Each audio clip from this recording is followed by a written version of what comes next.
Hey everybody, Don Georgievich here with Job Interview Tools. Today I'm going to show you how to create your elevator pitch, and I'm going to do it in 4 easy steps. First thing you need to do is identify your goal, your reason for having an elevator pitch. Second, explain what you do. 3, you put it all together. And last, you practice it. And you practice it, and you practice it. And that's all there is to it. So, first step is identify your goal. Why do you want to create it? What do you need it for? Is it for your business so that you can talk to prospective clients about what you do? Or maybe it's for a certain product that you have and that you're talking about. Or maybe you're an entrepreneur and you're describing, what you do as an entrepreneur, what you're, maybe, what kind of new products that you're creating or ideas that you have or missions that you are attracted to. Could be anything, but you need to identify your reasons for creating it and who you're going to give it to. Now, you can have multiple elevator pitches. You can have an elevator pitch that you use for friends and acquaintances. You can have another elevator pitch that you use for customers and business contacts. And you can have another elevator pitch when you're interviewing for jobs. So it just depends on what your reasons are and create multiple pitches. Now, the next thing you need to do is you explain what you do. Now, that can vary. It depends on, what your goal is. So let's say, for example, myself, if someone asks me, so tell me, Don, tell me about you or, whatever, we're in the elevator, we I bump into somebody in a coffee shop, Don, tell me about yourself. What do you do? I would simply say, I create online training programs for job seekers that help them ace any interview that they go on. Now, the key to creating your elevator pitch is to end it in a way that creates and invokes curiosity. So you don't want just a flat elevator pitch that says, I help job seekers get hired for jobs. That's kind of boring. But when I say it in a way that says, I create online training programs that teach job seekers how to get hired for any job that they interview. Now, your first response is most likely going to be, well, how do you do that? That's what you want anyone to think or say when you give your pitch. It needs to end in a way that invokes this curiosity, this in amazement of, how do you do that? I want to know. Now, and the whole key to delivering your elevator pitch is to practice it and to deliver it with pure confidence so that when people hear it, it's not they're just hearing the words, they're hearing the way that you deliver it. I create online training programs that help job seekers get hired for any job. Now, if I said, I create online training programs that help job seekers get hired for any job they want, you'd be like, oh, that's nice. But when I say it with enthusiasm and confidence and all those verbal overtones, you'd be like, wow, you're serious about this. How do you do that? That's what you want people to think and feel when you deliver your pitch. Now, you're going to need to practice this over and over, but that's actually the 4th step.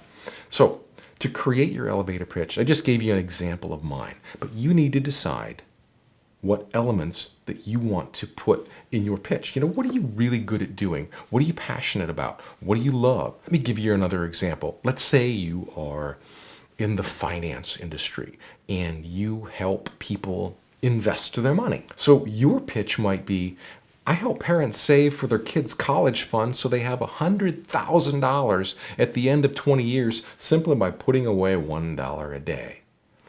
Now, if you're like me, it'd be like, well, wow, how do you do that? $1 a day at $365 a year? Wow, how do you get $100,000? That invokes curiosity and excitement. And that's what you want your pitch to be. And I just made that up.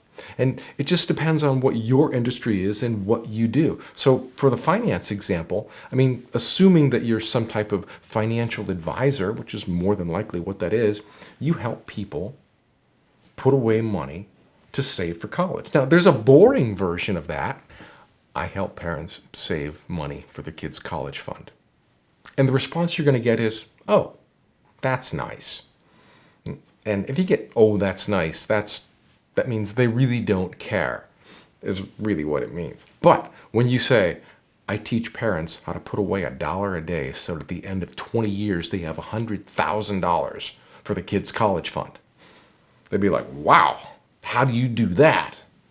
That's the response that you want to invoke. And that's even, what is that, probably 7 seconds it took me to say that, if that.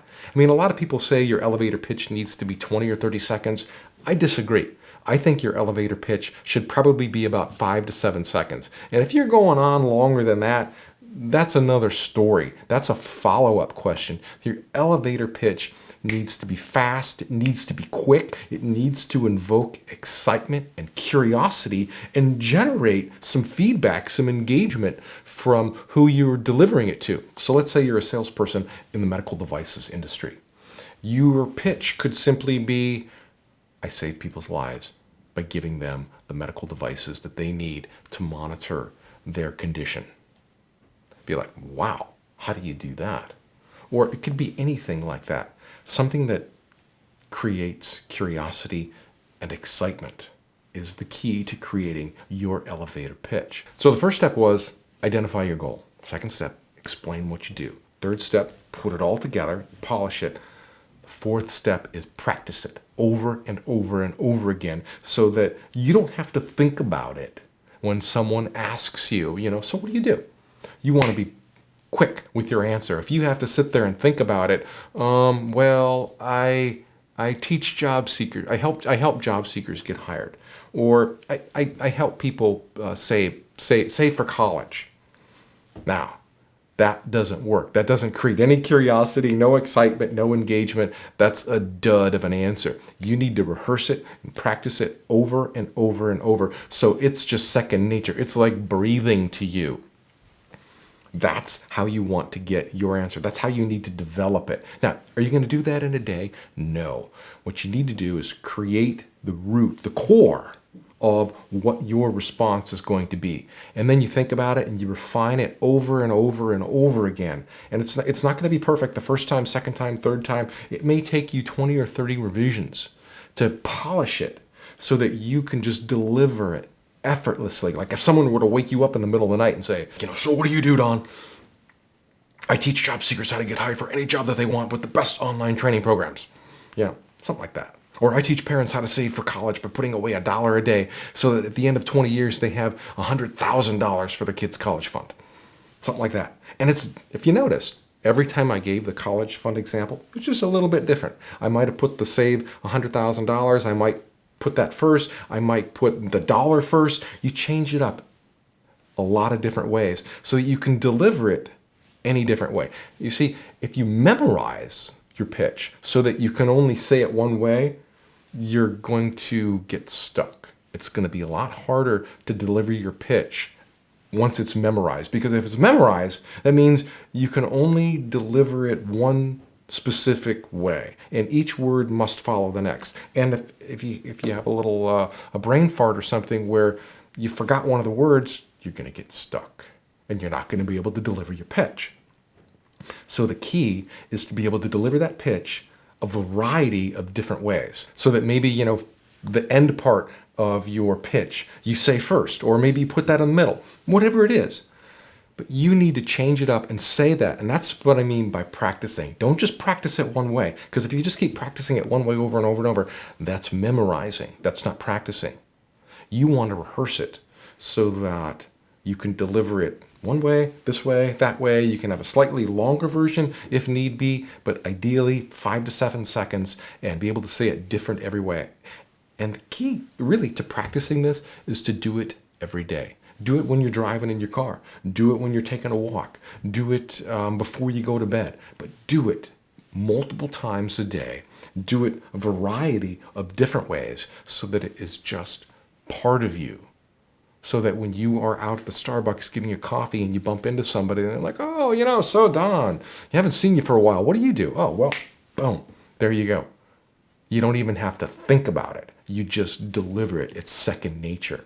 And that's the key to building a solid elevator pitch. Now, you can have multiple pitches. Most people just seem to have one that's professional.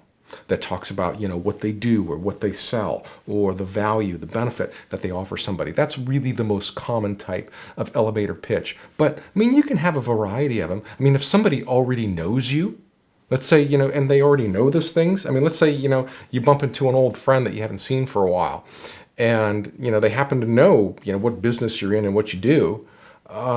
They might say, so bring me up to speed, Don, or, what do you do? Or what have you been doing lately? Maybe have a slightly different version of your elevator pitch that, brings people up to speed on you personally and maybe not professionally. So that's really it. 4 easy steps to creating your elevator pitch. First step is identify your goal. Why are you doing it? Number 2, explain what you do.